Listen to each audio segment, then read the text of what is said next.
বিয়ে হয়েছে প্রায় 4.5 বছর হতে যাচ্ছে। বিয়ের প্রথম দিন রাতে আমার শাশুড়ি ডেকে নিয়ে বলতেছে, বৌমা তোমার পেটে যেন কিছুতে বাচ্চা না আসে, কারণ কিছুদিন পরে ছেলে বিদেশে চলে যাবে। আমাদের লাভ ম্যারেজ ছিল, ভালোবেসে বিয়ে করেছিলাম। বিয়ের 1.5 মাসের সময় আমার হাজবেন্ড বিদেশ চলে যায়। আমার স্বামীকে অনেকবার বলেছিলাম বিদেশে না যাওয়ার জন্য, বসে যতটুকু ইনকাম করবে তাতেই আমি খুশি, কিন্তু আমার শাশুড়ি বারবার বাধা দেয়। আমার স্বামী আমাকে বলেছিল সে 1 বছরের মাথায় দেশে আসবে, কিন্তু আজ 4.5 বছর পার হওয়ার পরও আসতে পারে নাই, কারণ সে দেশে আসার কথা বললে তার মা বলতেছে তোর বোনকে বিয়ে দিতে হবে, বিয়ে দেওয়ার পরে তারপরে আসতে হবে। শ্বশুরবাড়ির নিয়ম হচ্ছে সকালে মেয়েকে দেখতে হবে আর বিকালের দিকে বিয়ে হয়ে যাবে। মানে সকালে যদি কোনো মেয়েকে পছন্দ হয়ে যায়, বিকালে 10-15 জন পুরুষ গিয়ে তারপর বিয়ে করে নিয়ে আসে। ঠিক আমার বিয়ের মতো এরকম আচরণ করেছিল আমার শ্বশুর শাশুড়ি।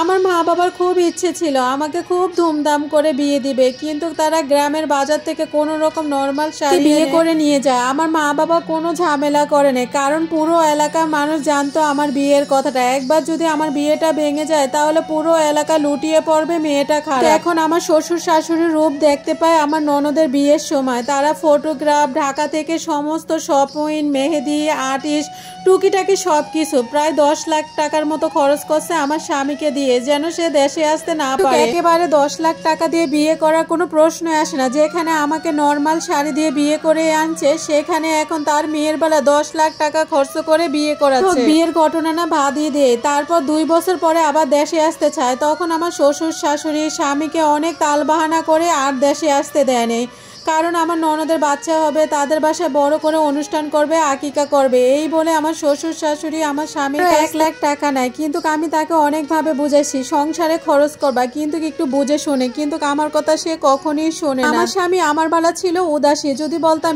আমাদের ভবিষ্যৎ আছে, কিছু চিন্তা ভাবনা করো, কিন্তু সেই বেলা কখনো টাকা জমায়নি, এবং মাস শেষে আমাকে যে কিছু টাকা খরচ দিত সেখান থেকে আমি কিছু টাকা খরচ করে ডিপিএস করি। এইভাবে কয়েক টাকা জমায়। কিছুদিন আগে কুরবানি ঈদ গেছে, ঈদে চেয়েছিল আমার স্বামী দেশে আসতে, কিন্তু আমার শ্বশুর শাশুড়ি বলে এখন বাড়ির কাজে হাত দিছে, এখন আসা যাবে না, এখন আসস তাহলে এত টাকা কোথা থেকে খরচ করবো। কিছুদিন আগে আমার শাশুড়ি তার রুমে ডেকে নিয়ে বলে, বৌমা তুমি এখন থেকে আমার ছেলের সাথে কম কথা বলবে। যখনই আমি আমার ছেলের সাথে কথা বলি তখনই সে দেশে আসতে চায়। কেন তুমি রাতে তাকে কি বোঝাও? আমরা কি তোমাকে অশান্তিতে রেখেছি? আমার শাশুড়ি তখন আমাকে বলে আমার শ্বশুর নাকি অনেক বছর বিদেশ ছিল, তাহলে এত বছর কিভাবে থেকেছে? এইটা ঠিক, আমার শ্বশুর দীর্ঘকাল প্রবাসে ছিল, কিন্তু উনি বিয়ের 8 বছর পরে বিদেশে গিয়েছে। আমার হাজবেন্ড আবার দেশে আসতে চায়, তারপরে ওর মা বাধা দেয়, বলে কি তোর বোনে আলাদা সংসার হয়েছে, এখন কিছু কিনে কাটা দিতে হবে। তারপর আমার হাজবেন্ড মানা করে, আমি তো সব কিছু তোমার মেয়েকে দিয়ে দিছি, বিয়ে দিছি, সব কিছু দিছি, এখন আমার পক্ষে আর কোনো কিছু সম্ভব না। তারপরেও কিছু টাকা দিয়েছে। তারপরে আমার হাজবেন্ড আমাকে ফোন দিয়ে বলল যে এটা বলছে সেটার জন্য আমি মোটেও প্রস্তুত ছিলাম না, বলছে এবার এসে তোমাকে নিয়ে যাব। এটাতেই আমি অনেক বেশি খুশি। সে আগামী মাসে আসতেছে।